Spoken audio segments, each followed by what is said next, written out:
오늘은 구글 설문 기능을 이용해서 수업과 업무에 다양하게 활용할 수 있는 사례를 살펴볼 텐데요. 이번 영상에서는 제가 구글 설문 기능을 활용했던 몇 가지 예시를 한번 소개해 드리고요. 이후에 각각의 기능에 대해서 한번 살펴보도록 하겠습니다. 우선 학생들과 만났을 때 필요한 정보를 수집하기 위해서 구글 설문을 이용했는데요. 지금 보시는 것처럼 학생과 학부모님의 연락처를 수집할 때 구글 설문을 활용했습니다. 모아진 연락처는 엑셀 파일로 변환될 수 있기 때문에 주소록 작성 과정이 간단히 끝나게 됩니다. 다음은 학생들의 출석을 확인하기 위해서 간단히 학번과 이름을 수집했던 사례인데요. 앞서 말씀드린 것처럼 구글 설문을 이용하면 수집된 자료를 쉽게 엑셀 파일로 얻을 수 있기 때문에 굉장히 유용하게 활용할 수 있습니다. 출석 확인은 이런 단순한 설문에서부터 다양한 형식으로 이용할 수 있는데요. 이 출석 확인 설문은 다른 선생님께서 만드신 걸 제가 활용하기 위해서 복사해 놓은 것인데요. 설문을 통해 학생이 학번과 이름을 입력하면 이렇게 미리 만들어 놓은 출석부에 출석과 결석이 자동으로 표시되게 됩니다. 한번 제가 설문에 응답을 해보겠습니다.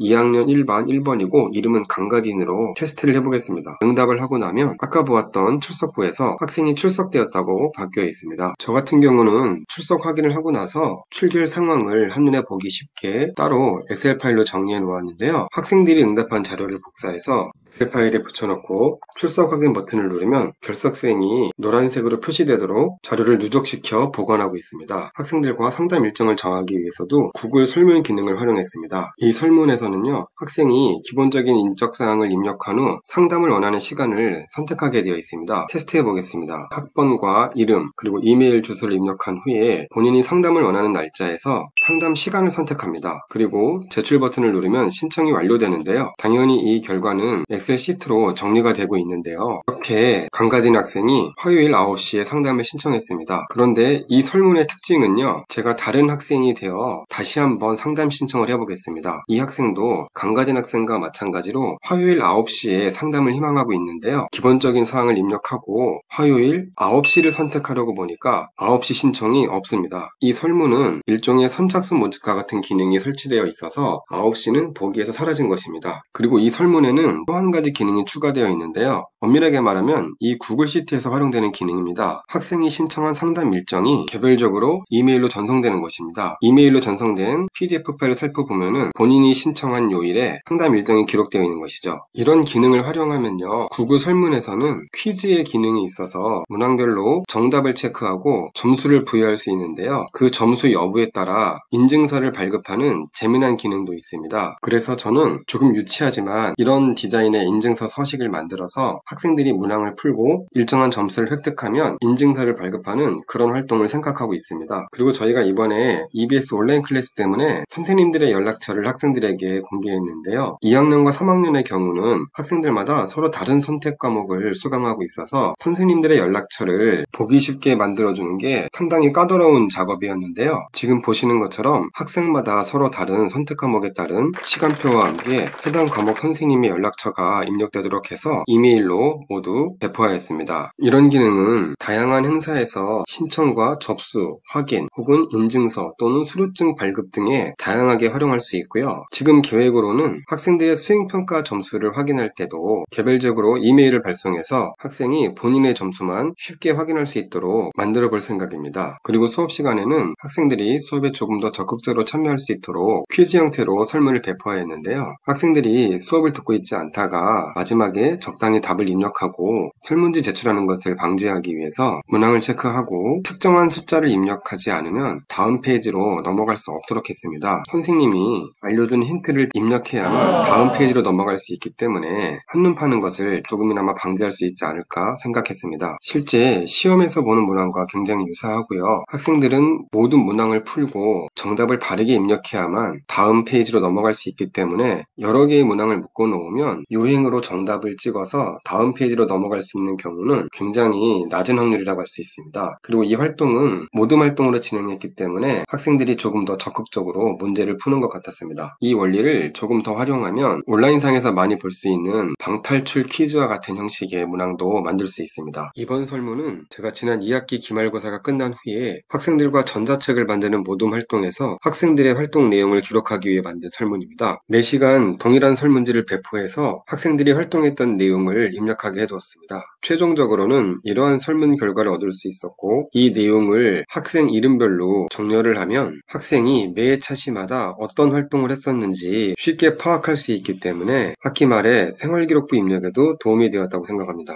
여기까지 제가 지난 학기부터 사용해오던 구글 설문의 몇 가지 활용법을 소개해 드렸는데요. 지금 학기 초라 굉장히 바쁘고 저를 포함해 모두 여유가 없으시죠? 이 정신없이 바쁜 시기가 좀 지나고 약간의 짬이 날 때 기능들에 대해서 한번 자세히 살펴보도록 하겠습니다. 다음 영상에서 또 뵙도록 하겠습니다. 수고하셨습니다.